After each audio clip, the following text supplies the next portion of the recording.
Bueno, de partida, muchas gracias por la invitación y me alegra ver a tantos jóvenes presentes.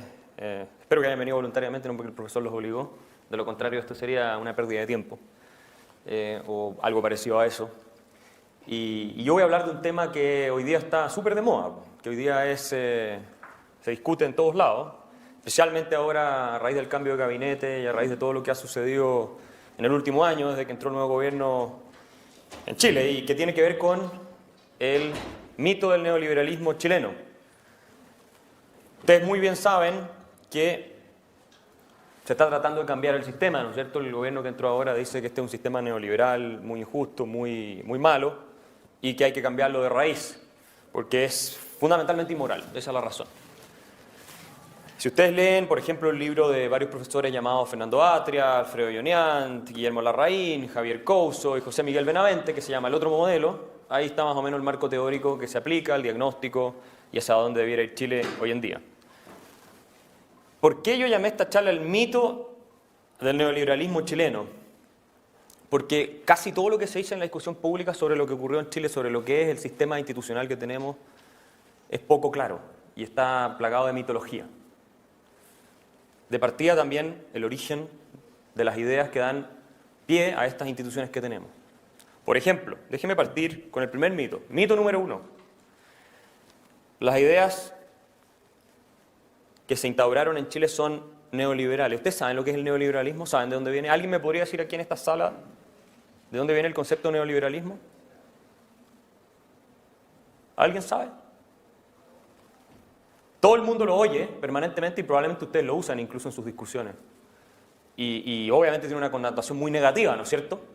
Ricardo López Murphy, que fue exministro de Economía en Argentina, dice, porque esta connotación negativa es en toda América Latina, que cuando sus nietos se portan mal, dice, voy a llamar a los neoliberales si no te portas bien.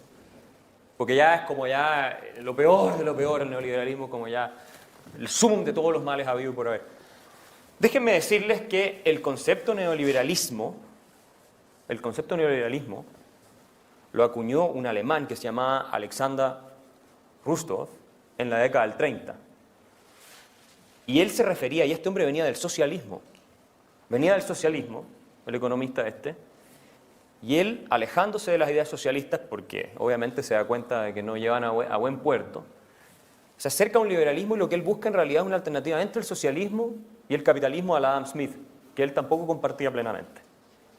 Entonces plantea un camino intermedio que para la época era algo sumamente osado porque esta era la época en que predominaba el socialismo, el comunismo, el fascismo y todas estas cosas. O sea, el tipo en el contexto de la época era un defensor de la libertad, digámoslo así. Y él acuña ese concepto neoliberalismo que después se populariza en un famoso coloquio Lippmann que se hace en París, también en la década del 30, pero que los que supuestamente son llamados neoliberales, la Escuela de Chicago, la Escuela Austríaca de Economía, todos ellos, jamás aceptaron. O sea, ni Friedman, ni Hayek, ni todos esos pensadores se definieron a sí mismos como neoliberales. El neoliberalismo es originalmente mucho más cercano a la socialdemocracia que a lo que puede ser un sistema de libre mercado puro y duro, digamos. ¿Entienden? Entonces, lo primero que hay que decir es que el neoliberalismo, si nos vamos al origen histórico del concepto, no tiene que ver con, como se suele plantear caricaturescamente, eliminar el Estado, prácticamente, que el Estado no haga nada. De hecho, hoy día, si usted va a Alemania, el concepto de neoliberalismo en alemán lo que significa es economía social de mercado. Eso es lo que significa el concepto de neoliberalismo en alemán. Economía social de mercado. Hubo, por supuesto, después una distorsión grotesca en que este concepto se fue asociando, especialmente en América Latina, con las reformas económicas que ocurrieron en Chile, de partida, bajo el régimen militar. ¿Verdad? Ese se supone que es el origen práctico o la implementación de la teoría supuestamente neoliberal que venía de la Escuela de Chicago. En Chile parte todo. Si ustedes leen la literatura, ya sea de autores marxistas como David Harvey, o ustedes leen lo que dice la Naomi Klein, o ustedes leen lo que dice, diversos autores, incluido Premio Nobel de Economía Gary Becker o Paul Krugman, todos tienen reflexiones en este sentido. Neil Ferguson, el profesor de Harvard. En Chile partió las reformas económicas libertarias que después supuestamente fueron de inspiración para Margaret Thatcher en Inglaterra y Ronald Reagan en Estados Unidos, y ese sería en cierto sentido, el principio del fin del socialismo en el mundo. Eso lo dicen autores de las mejores universidades del mundo. No lo estoy diciendo yo. Ahora, ¿qué es lo que se hizo en Chile, efectivamente? ¿Es verdad que nosotros implementamos un sistema donde el Estado no jugaba ningún rol? Redistributivo, ni regulatorio, ni nada así, porque eso es lo que se plantea hoy día, ¿no? ¿No es verdad? Eso es falso, de falsedad absoluta. El sistema, si ustedes lo analizan y si ustedes leen el ladrillo, por ejemplo, ¿saben lo que es el ladrillo, me imagino? Bueno, el ladrillo es el documento fundante de la política económica del régimen militar, que se aplicó más o menos con diferencias, pero más o menos ahí está el diagnóstico. Si ustedes leen el ladrillo tiene capítulos enteros destinados a explicar cómo el gobierno tiene que redistribuir riqueza y tiene que intervenir. O sea, está muy lejos de ser un programa súper libertario en ese sentido. De hecho, el ladrillo, muchos demócratas cristianos participaron. Álvaro Bardón probablemente el más famoso, o uno de los más conocidos. Participaron en la elaboración del documento. Entonces, primer mito es que el Estado no tenía que cumplir ningún rol. De hecho, el gobierno, las reformas que se hicieron después, lo que pasó es que teníamos un sistema completamente atrofiado desde el punto de vista económico, en que el Estado prácticamente controlaba todo. Entonces, claro, cualquier reforma que ustedes hagan es como si fueran a Venezuela. Liberalizan precios y obviamente eso ya es un cambio fundamental de paradigma en el sentido económico. ¿No es cierto? Entonces, obviamente el Estado, que estaba hiper expandido, si ustedes ven los números son súper claros, el Estado estaba hiper presente y dominaba y regulaba prácticamente todo. Tenía decenas o cientos o miles de precios fijados. Si te comes un hot dog con palta costaba una cosa, sin palta costaba otra, y el gobierno te decía cuánto tenía que costar el hot dog. ¿Te fijas? Entonces, pero el Estado sí asumió un rol que era subsidiario, pero de política social bastante focalizada, que antes era muy desordenado y por lo tanto era muy ineficiente. Y el Estado asume ese rol y después lo que hacen los gobiernos de la concertación, y esto lo dice Alejandro Foxley en una entrevista, no lo digo yo, es de alguna manera incrementar un poco ese aspecto redistributivo del Estado. Pero el Estado que se configura a partir de la década de los 70 y 80 en Chile es un Estado que no es no intervencionista. Eso es falso. Es un Estado mucho menos intervencionista de lo que existió antes. Es un Estado que respeta el derecho de propiedad, todo eso sí. Pero no es un Estado que no le asigne una función a la redistribución en materia de salud, educación, vivienda y todo lo demás.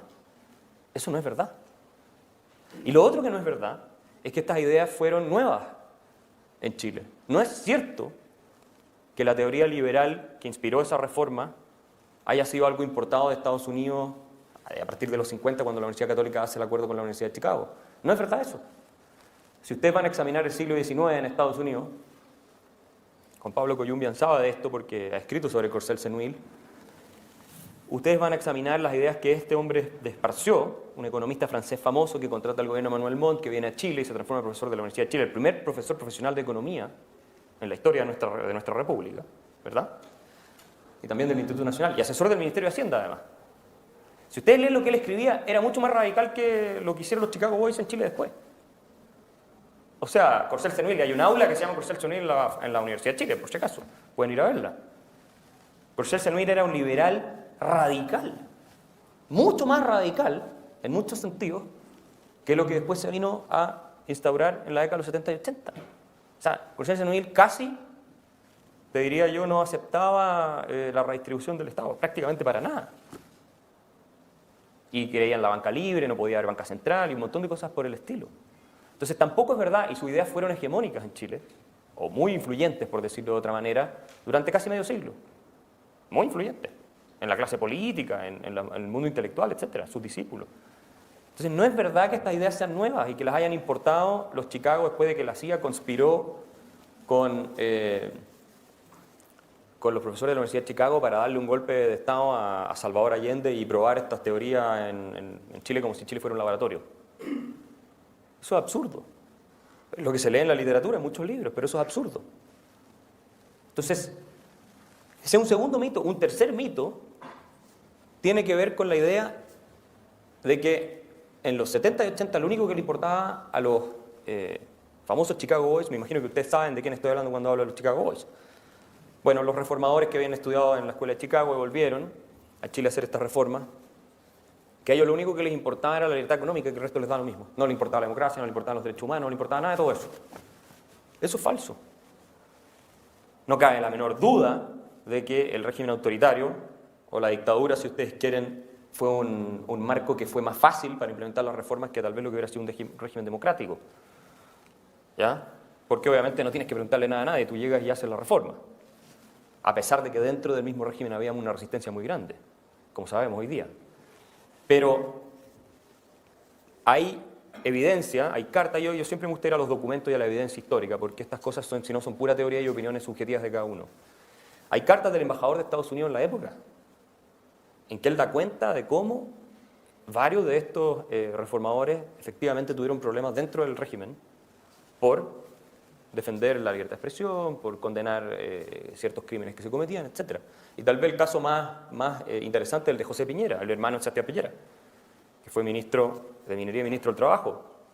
Él tiene una revista que se llama Economía y Sociedad, que probablemente ustedes no han leído, pero en esa revista hay un montón de artículos que se escribieron en la década de los 80 en contra de el gobierno, por precisamente aplastar ciertas libertades y por abusar de ciertos derechos fundamentales, que los escribió José Piñera y otra gente relacionada al círculo.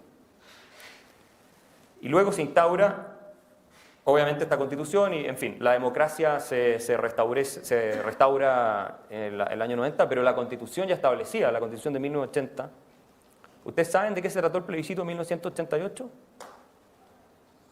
¿De qué se trató? ¿Quién sabe?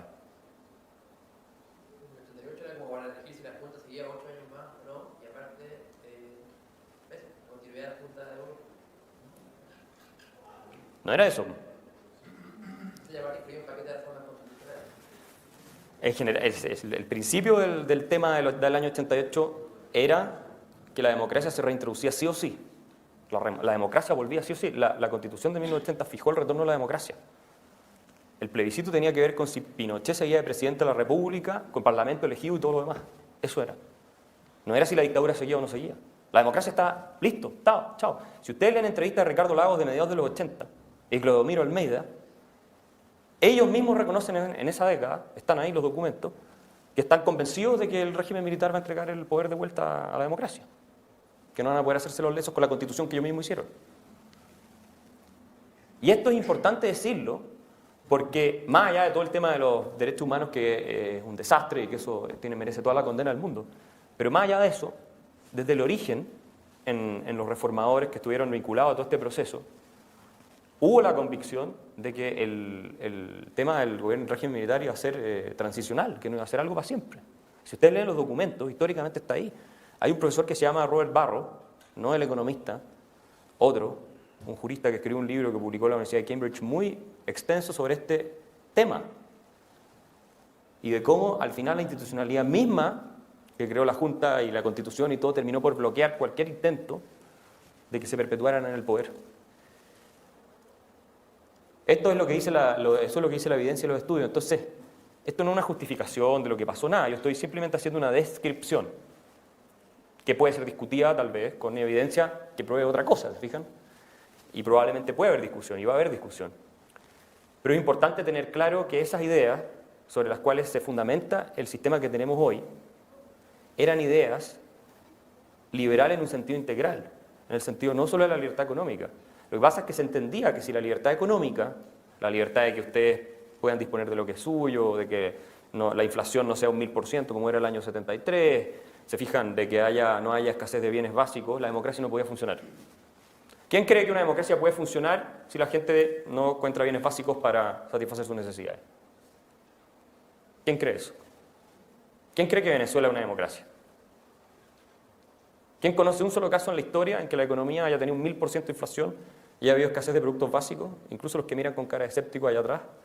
¿Quién cree que una democracia puede funcionar así?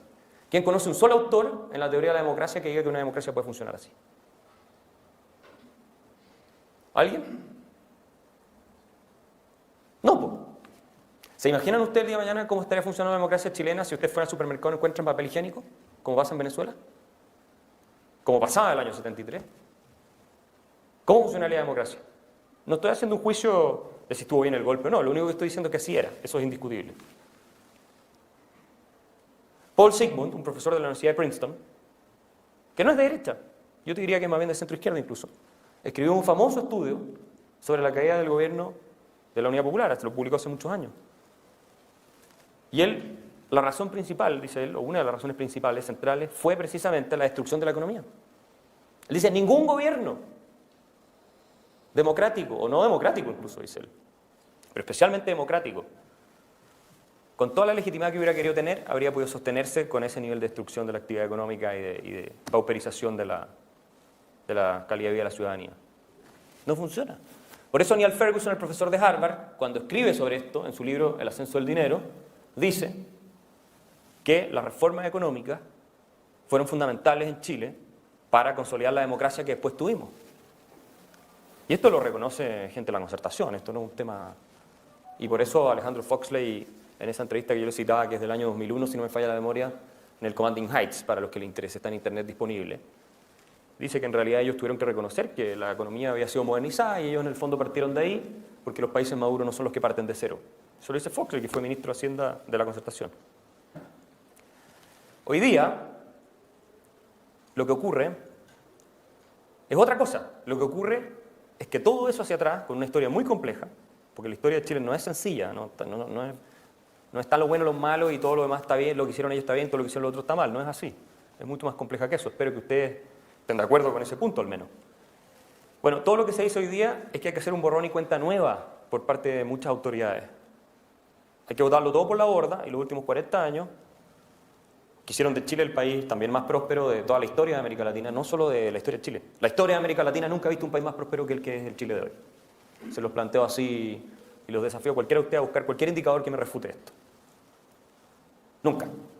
Y nunca hemos tenido una mayor estabilidad democrática en nuestra historia que en los últimos 30 años, digamos, desde que retornó la democracia al poder. Argentina, obviamente, estuvo en un punto en que, comparado con otros países, fue muy desarrollado, pero ya vemos cómo están hoy.